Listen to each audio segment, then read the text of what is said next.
अभी आप इतने सारे पत्रकार लोग आप मुझसे जो सवाल पूछ रहे हैं, आप एक भी वीडियो ऐसा बता दीजिए या एक भी ऐसा हरकत मेरी बता दीजिए कि जहां मैंने कहीं गुंडागर्दी की हो या कहीं किसी के साथ मैंने अपशब्द बोला हो। मैं शालीनता से, मेरी कमेटी जो हमारी साथ में लोग हैं, अब ऐसा नहीं कि मैं कोई पूर्व नगर सेवक हूं या जिला अध्यक्ष हूं इसलिए मैं किसी क्षेत्र में जाकर के हस्तक्षेप कर रहा हूं, ऐसी बिल्कुल बात नहीं है। मेरा अपना पिताजी का यहाँ पे अभी भी घर है जो 1962 से हम लोग यहाँ रह रहे हैं, और आज हम 20-25 साल से प्रयत्नशील थे इस क्षेत्र का विकास करने के लिए, और उस विकास करते करते हम यहाँ तक आए हैं। और पिछले वर्ष मार्च महीने में चुनाव हुआ, जो असिस्टेंट रजिस्ट्रार की मौजूदगी में चुनाव हुआ, जिसके अंदर डीजीएस की नियुक्ति हुई चुनाव होकर के। अब मामला आ गया है कि कोई एक नया बिल्डर कहो या कोई क्या है पता नहीं, रुनवाल करके या उनवाल करके नाम है, वो क्लेम कर रहे हैं कि यह ज़मीन मैंने सक्सेरिया से किसी से खरीद ली है, स्टेट इन्वेस्टमेंट कंपनी से खरीद लिया है, और उसका उन्होंने ऑब्जेक्शन के लिए रखा है कि जिस किसी को हरकत हो, इसमें हरकत तो म्हाड़ा ने ली है, म्हाड़ा की ज़मीन है ये। सीटीएस नंबर 120 से लेकर के 126 तक ये सारी ज़मीन 7/12 पे नाम म्हाड़ा का है। म्हाड़ा ये ज़मीन की मालिक है। 1965 में म्हाड़ा ने उसका अधिग्रहण किया, और उसके एक्विजिशन करने का, अधिग्रहण करने के जो सारे प्रोसीजर होते हैं, सारे प्रोसीजर म्हाड़ा ने किया हुआ है। म्हाड़ा उसकी मालिक है, ठीक है। कोई कारण से प्रॉपर्टी कार्ड पे 1980 में अभी भी स्टेट इन्वेस्टमेंट का नाम है, इस कारण वो लोग बता रहे हैं कि हमारी ज़मीन है। उसका म्हाड़ा ऑब्जेक्शन लेकर के रीतसर का लेटर निकला हुआ है, परसों म्हाड़ा ने उसका ऑब्जेक्शन लिया है कि यह ज़मीन म्हाड़ा की मालकी की है, आप इस तरीके की ज़मीन किसी को बेच नहीं सकते। एक हरकत ये।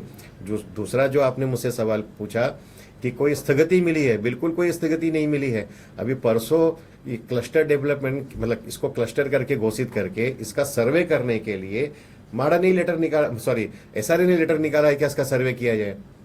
और जो सर्वे हो रहा है, सरकारी अधिकारी सर्वे करते हैं, हम लोग थोड़ी ना सर्वे करते हैं। अब सरकारी अधिकारी को कोई क्षेत्र मतलब मालूम नहीं रहता है, इसके लिए स्थानिक लोग उनको हेल्प करते हैं कि हाँ ये गली का काम बाकी रह गया, इस गली में सर्वे बाकी रह गया है, फलाने का घर बंद है या कौन रहता है, ये सब बताने के लिए स्थानिक लोग उनके साथ रहते हैं। अब आप मुझे बताइए, आपको भी पता है पिछले साल पुलिस स्टेशन के अंदर पुलिस के कॉलर पे हाथ डालना, पुलिस अधिकारी का हाथ पकड़ना, उनको कामकाज में रुकावट डालना, इस प्रकार का एफआईआर क्यों हुआ? क्योंकि पुलिस के खुद के सीसीटीवी में सारी बातें आई थी। ऐसा नहीं कि कोई झूठ बोल करके झूठी केस लिखाई गई। उसके बाद में अभी परसों की घटना है, जो सरकारी अधिकारी आते हैं यहाँ पर सर्वे करने या नंबर डालने करने, उन सरकारी अधिकारियों का घेराव किया था। तो कितना योग्य है मुझे बताइए? गुंडागर्दी वो करें, गाली गलौज वो करें। अभी जो लोग हैं, जिन लोगों ने झूठे झूठे लेटर दिए हैं, अभी आपको सब पता है, इन लोगों के 10 रिकॉर्डिंग मेरे पास में है। मैंने खुद रिकॉर्डिंग मतलब करके रखा हुआ है कि मुझे माँ बहन की गालियां देते हैं। अब ये चाहते हैं कि मैं भी उनके साथ में गंदगी करूं या क्या बोलते हैं, मारा मारी करूं, ताकि फिर मेरे नाम को उछालें। और हर बार उनको मौका मिलता है मेरे नाम को उछालने का, मेरे नाम को उछाल करके वो अपने आप को बड़ा कर रहे हैं। ऐसे कई सारे वीडियो हैं कि ये प्रकाश वकानी नाम का जो है, उसके खुद के ऊपर पिछले 10 साल से अब तक मुझे लगता है 3 से 4 एफआईआर हो चुकी है। 10 उसके ऊपर एनसीज लॉन्च हुई है। किस बात की? यही सब मतलब गुंडागर्दी करने की। उसकी भाषा कभी आप सुनिएगा, कभी आप एक क्या बोलते हैं, स्टिंग ऑपरेशन करते ना, आप वैसा एक ऑपरेशन करिए, आपको पता चलेगा कि कौन कितनी शालीनता से बात करता है, कौन कितनी गुंडागर्दी से बात करता है। और वो सिर्फ यही नहीं, वो हर जगह करता है। और वही लोग फिर अभी उनको भी कोई मिल जाता है ज्ञान देने वाला, तो ज्ञान दे दिया है कि काउंटर कंप्लेन करके रखे रहो। इस तरीके की बातें हैं। तो देखिए, ये बस्ती का विकास आप यहाँ की जनता से पूछ सकते हो। 90% जनता चाहती है बस्ती का विकास हो। ये 10% लोग जो होते हैं, ये हर बस्ती में होते हैं इस तरीके के न्यूजेंस करने वाले लोग, उस प्रकार के ये लोग हैं। पिछली घटना को लेकर 2 दिन पहले पुलिस स्टेशन का यहाँ के आपके स्थानिक लोगों ने घेराव किया था, और उस समय पे कहा गया था कि सोसाइटी के संजय मिश्रा नाम के कोई व्यक्ति हैं, जिनको आप संजय सिंह, उनको आप जबरदस्ती पुलिस की हिरासत में लेना चाहते हो, वो लोगों ने आप पर आरोप। अब आप 10 दिन पहले का एक वीडियो देख लीजिएगा, जयाताई यहाँ सामने उपस्थित है, इनके ऊपर कैसे उसने अटैक किया था, वो वीडियो आपको बता रहा ना साहब। हम कोई झूठी केस लिखाते नहीं है ना। वीडियो के अंदर दिख रहा है कि वो संजय सिंह कैसे ताई के ऊपर अटैक कर रहा है।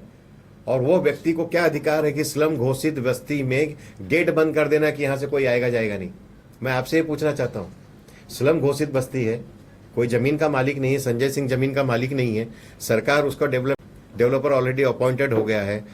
पंचरत्न सोसाइटी जिसमें संजय सिंह रहता है, उस पंचरत्न सोसाइटी का जीपीआर पिछले साल हो गया, उसका एक्सेप्टेंस क्लियर हो गया, महाड़ा एसआरए के अंदर उसका सारा सब कुछ मंजूरी हो गई है।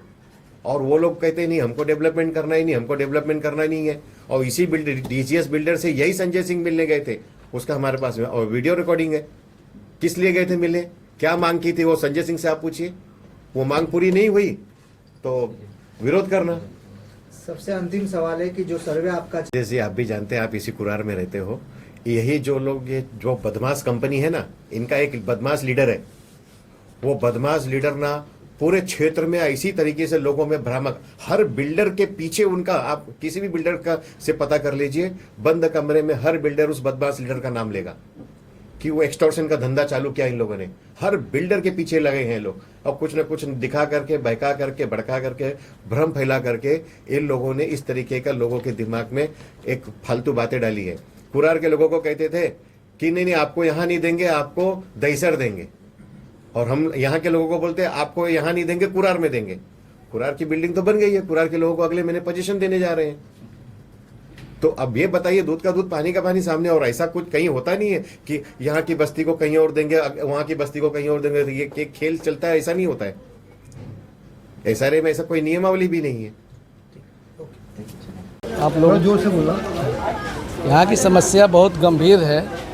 यहाँ के लोगों में जो चीज़ होनी चाहिए, मीडिया भी जानता है, सब जानता है, कितने दिनों से इस बस्ती का विकास के लिए 3 बिल्डर आए, प्रयास किए और लोगों ने उसको मतलब नकार दिया। कुछ की कमियां थी, किसी की कुछ कमियां थी, लेकिन अब ये जो डीजीएस बिल्डर आए हैं, अब ये विकास में जब हाथ डाले हैं, इनका प्रोजेक्ट आगे तक जा चुका है। और मेरे ख्याल से 70-75% के आसपास पब्लिक इनके सहयोग में है। अगर किसी को अगर ये कुछ तकलीफ़ है, कुछ परेशानी है, तो आ करके बिल्डर के पास बैठें, उसका समस्या का समाधान ढूंढें। अगर कोई मसला है तो बैठें। सबसे बड़ी बात एक बिल्डर की जो हम लोगों को खलती थी, हम लोग भी पहले दूसरे बिल्डरों के और लोगों के उसमें थे कि ये बिल्डर यहाँ से कहीं और डाल देगा। वो समस्या को उसने क्लियर कर दिया कि भाई हम इसी जगह पे देंगे आपको, मकबूल कंपाउंड में। और दूसरा चीज़ ये था कि पात्र का मसला था। तो उन्होंने जितनी मीटिंगें ली हैं, जिसके लिए थ्रू ली हैं, सब ली हैं, उन्होंने कहा है कि एक एक घर को हम पात्र करेंगे, उसके पहले हम उस घर को हाथ नहीं लगाएंगे। सबसे बड़ी बात तो एक ये है, आदमी को, झोपड़ा धारक को एक पात्र होना सबसे पहले ज़रूरी है। जब ये चीज़ें हैं, पात्र करके दे रहे हैं, यहाँ पर ही दे रहे हैं, और अच्छी चीज़ें बना कर देने की बात हो रही है। और हर आदमी का हर चीज़ तो कोई पूरा नहीं कर सकता, सोसाइटी से लेकर के कोई बोलेगा यहीं बना के दे दो, कोई बोलेगा, तो उनका जो भी होगा इस एरिया में, इस बस्ती में ही देंगे। इसके अलावा भी अगर किसी को कुछ तकलीफ़ है, कुछ प्रॉब्लम है, तो बिल्डर से बैठ के उसको लिखित में चाहे जो ऐसा चाहिए वो अपनी बात कर सकता है, ना कि काम में बाधा डाला है। क्या समस्या है? पहले सुनिए, मेरा नाम ओम प्रकाश दुबे है और मैं इस सोसाइटी में बीते 40 साल से रह रहा हूँ। मैं यहाँ का सेक्रेटरी भी हूँ। यहाँ पे बहुत दिन से बड़ी परेशानी है, जैसे बाथरूम की समस्या है। कितने बिल्डर आए गए, काम जब इस समय पे काम बढ़िया से हो रहा है, फिर भी यहाँ पे कुछ ऐसे लोग हैं जो गुंडा टाइप के हैं। उनके ऊपर पुलिस का कंप्लेन भी है, उनके ऊपर केस भी है। लेकिन जब भी यहाँ सर्वेयर जाते हैं सर्वे करने के लिए, तो किसी न किसी बहाने उस काम को रोकते हैं। मैं ये चाहता हूँ कि अभी ऐसा न होने पाए, यहाँ का विकास जल्द से जल्द हो जाए। डीजीएस बिल्डर अच्छे से काम कर रहा है, कमेटी भी अच्छे से काम कर रही है। मैं यही बार बार आग्रह करूँगा इस बस्ती वालों से कि अब आप कचरे में से निकल के बाहर आइए, और बाहर आ चुके हो, लेकिन कुछ लोग ऐसे हैं जो आपको रोक रहे हैं, आप उनके बहकावे में नहीं आए। आम्हाला संडासचा खूप त्रास आहे इथे, आणि आम्हाला जो पण डीजीएस बिल्डर चांगलं करून देत असेल तर आम्ही त्याच्यासोबत आहे। घरामध्ये पाणी येतं का? हो, पाणी पाठी किडे पडलेत आमच्या दरवाजाच्या पाठीमागे। आम्ही तो दरवाजा पण नाही ओपन करू शकत, एवढे किडे आहेत तिकडे। घरी किती मुलं आहेत? घरी 2 मुलं आहेत। आम्ही म्हणजे माझे दीर जाऊ सगळे आम्ही एकत्र फॅमिली राहतो इथे। हो, आम्हाला खूप त्रास आहे संडासचा। काय त्रास आहे? आम्ही गीता जगताप समोरच्या रूममध्ये राहते। या बाथरूमचा एवढा त्रास आहे, इकडनं सगळं पाणी वाहतं, 2-2, 4-4 दिवसांनी पाणी एवढं वाहतं का बाहेर निघू नाही शकत, बसू नाही शकत, आणि घरामध्ये पूर्ण वास होतो। संडास में बैठते हैं तो भड़बड़ आवाज़ आती है, जगह जगह से चूहा खोद रखा है, गंदा पानी बहता है और हमारे घर में पानी आता है। जितनी जोर बारिश आएगी उतना ही गंदा पानी मेरे घर में। हमारा जीना, खाना, रहना सहना सब हराम हो गया। कोई भी बिल्डर आता है उसको भड़का के भगा देते हैं। अभी ये डीजीएस आया है, उसको बोलो जल्दी से जल्दी बिल्डिंग का काम चालू करें।